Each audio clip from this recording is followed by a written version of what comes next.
So this is exactly how to connect your JBL speakers to your PlayStation 4. Well, if you're trying to connect them directly via Bluetooth to your PlayStation 4, it's not gonna work, but there is a workaround.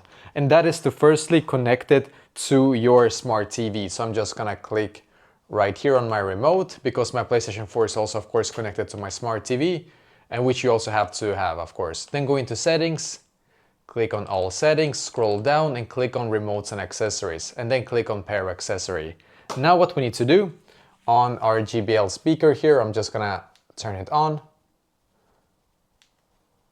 And once it's turned on, I'm gonna also click on the Bluetooth symbol, click and hold. So now after holding it for a while, you can see it's now in pairing mode. So now I'm just gonna click on OK here.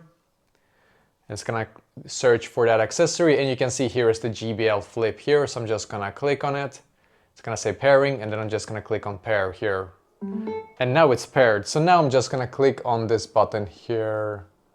I don't know why it's not focusing, but it's this button here. And then click on my PlayStation 4 here again. And now you should be able to hear that the sound is coming from this speaker right here, so the JBL speaker. So basically this is exactly how to actually do this.